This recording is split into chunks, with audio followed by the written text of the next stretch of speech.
Hello my dear students, मॉरस city points में आपका पुनः स्वागत है।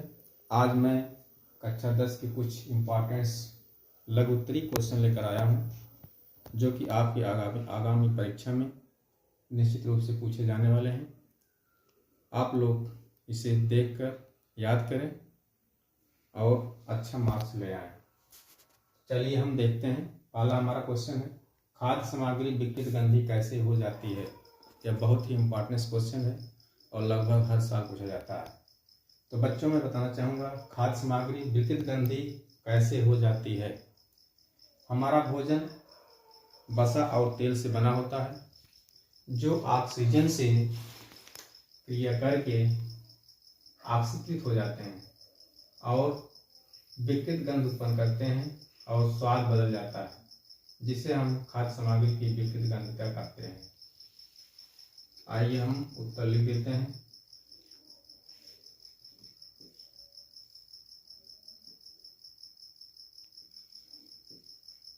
वसा व तेल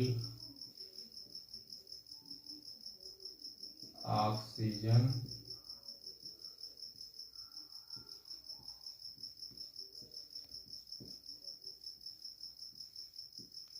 से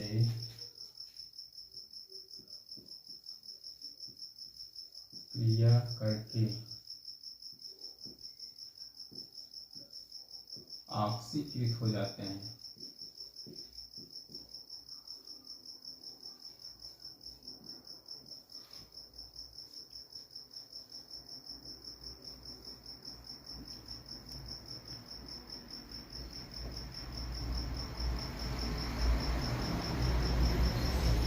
और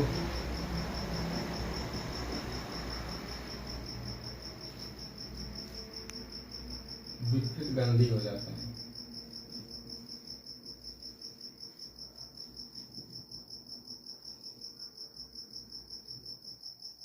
विकृत गंधी हो जाते हैं।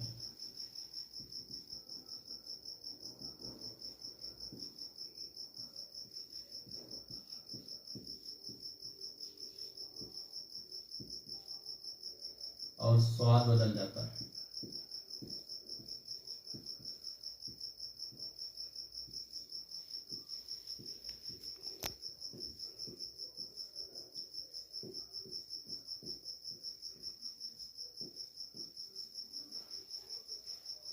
हमारा दूसरा क्वेश्चन है, अभिकारक व उत्पाद क्या होते हैं।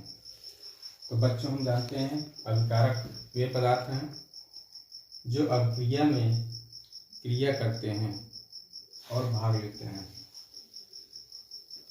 जो पदार्थ उत्तर है, जो पदार्थ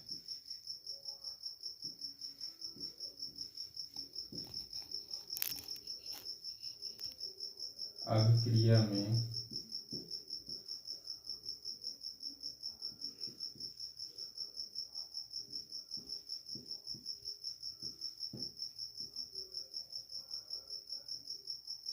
भाग लेते हैं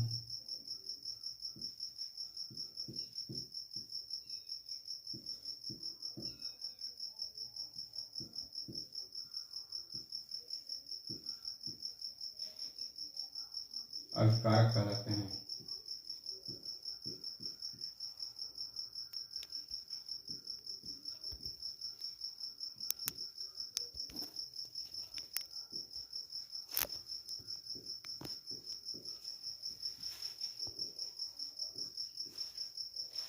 अभिकारक कहलाते हैं तथा अभिक्रिया के उपरांत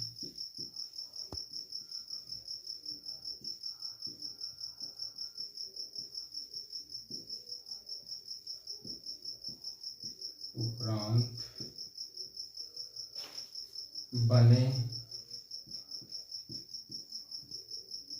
नए पदार्थ को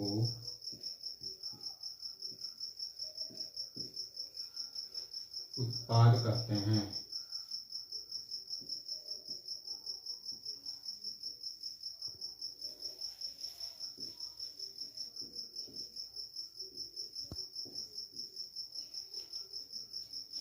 आइए इसको हम एक उदाहरण द्वारा आपको समझाते हैं। जैसे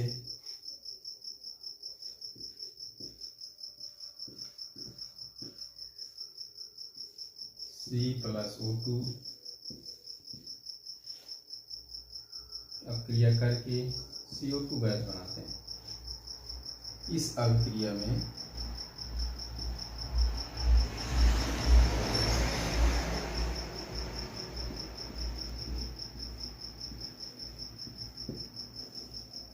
C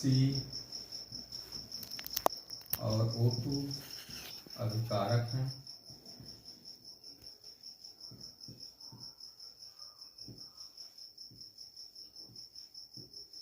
जबकि CO2 उत्पाद है।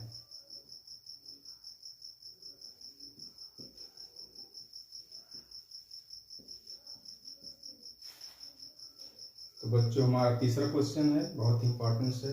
एकल विस्थापन अभिक्रिया क्या है, एक उदाहरण दीजिए। एकल विस्थापन अभिक्रिया, जब कोई तत्व किसी तत्व के यौगिक से उसको विस्थापित करके उसके स्थान पर स्वयं आ जाता है, तो इस अभिक्रिया को हम एकल विस्थापन अभिक्रिया कहते हैं। जब रासायनिक अभिक्रिया में कोई एक तत्व दूसरे तत्व के यौगिक से उसको अलग कर देता है और उसके स्थान पर स्वयं आ जाता है, तो उसे हम एकल विस्थापन अभिक्रिया कहते हैं। वह अभिक्रिया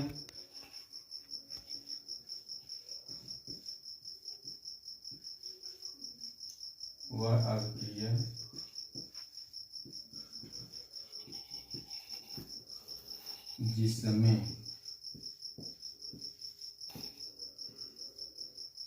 कोई तत्व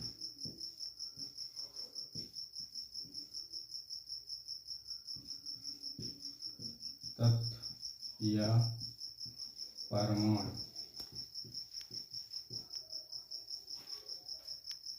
दूसरे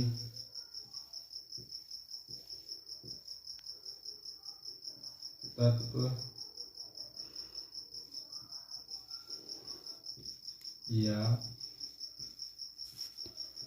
परमाणु को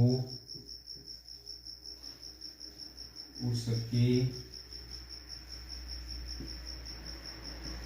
यौगिक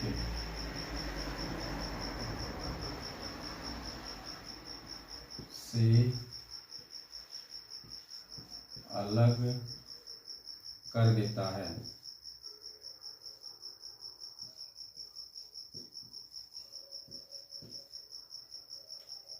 और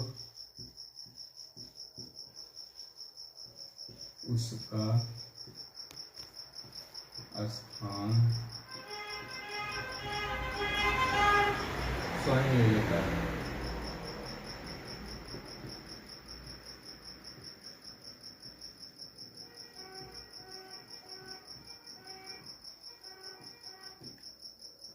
स्वयं ले लेता है, तो ऐसी अभिक्रिया एकल विस्थापन अभिक्रिया कहलाती है। आइए इसको हम एक उदाहरण द्वारा आपको समझाते हैं। जैसे Zn प्लस H2SO4 जब क्रिया करता है तो जिंक हाइड्रोजन को विस्थापित करके हाइड्रोजन के स्थान पर स्वयं आ जाता है और जिंक सल्फेट बनता है प्लस हाइड्रोजन गैस निकलती है। तो बच्चों, इस अभिक्रिया में आप देख रहे हैं जिंक हाइड्रोजन को हाइड्रोजन सल्फेट से अलग कर देता है और हाइड्रोजन के स्थान पर स्वयं आकर जिंक सल्फेट बना देता है। अतः यह एकल विस्थापन अभिक्रिया हुई। ऊष्माक्षेपी अभिक्रिया क्या होती है, हमारा चौथा क्वेश्चन है। ऊष्माक्षेपी अभिक्रिया क्या होती है? उत्तर हम आपको लिख दे रहा हूँ। हमारा उत्तर है वह अभिक्रिया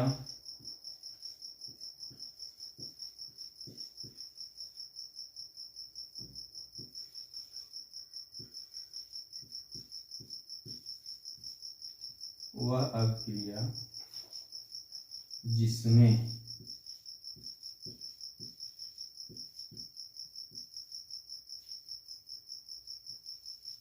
ऊष्मा उत्पन्न होती है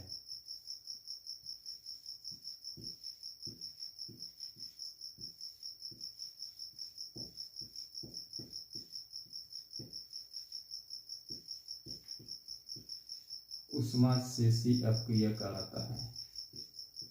ऊष्माक्षेपी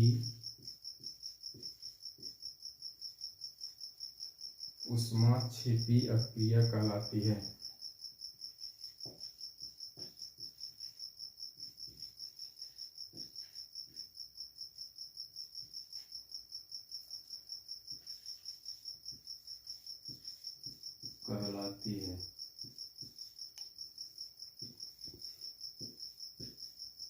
जैसे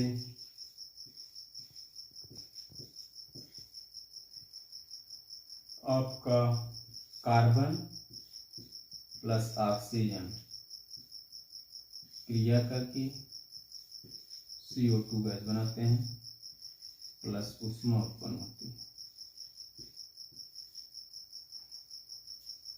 तो आपकी 4 महत्वपूर्ण क्वेश्चन है जो आपके लिए यहाँ पर दे रहा हूँ। हमारा अगला क्वेश्चन है, उत्क्रमणीय अपक्रिया किसे कहते हैं? उत्क्रमणीय अपक्रिया बच्चों किसे कहते हैं, इसको आइए हम देखते हैं। हमारा उत्तर है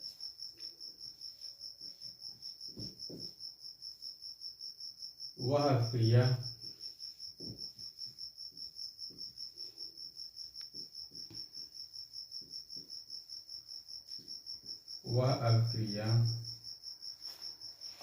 जो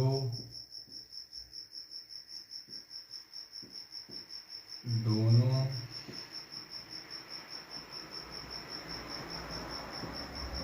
पक्षों में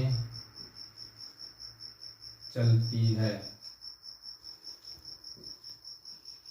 दोनों पक्षों में चलती है और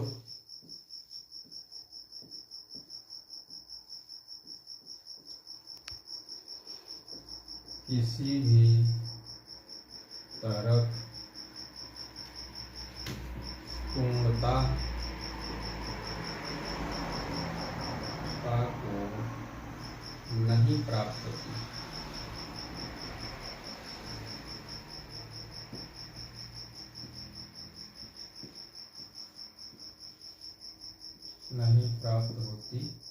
है। उदाहरण मैं आपको बताना चाहूंगा, जैसे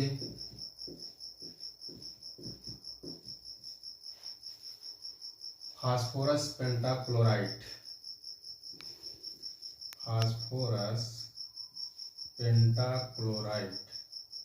को जब हम गर्म करते हैं तो यह फास्फोरस टेट्राक्लोराइड और क्लोरीन गैस देता है। यह क्रिया दोनों तरफ होती है।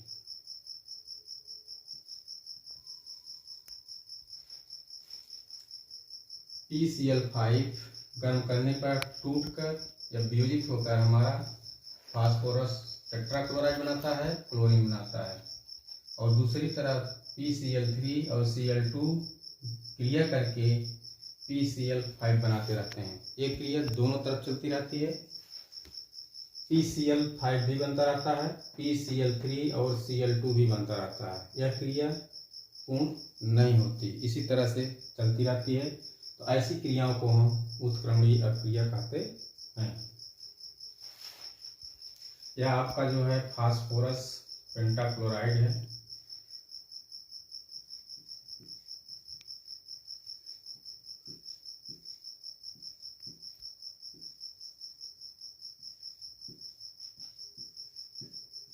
पेंटाक्लोराइड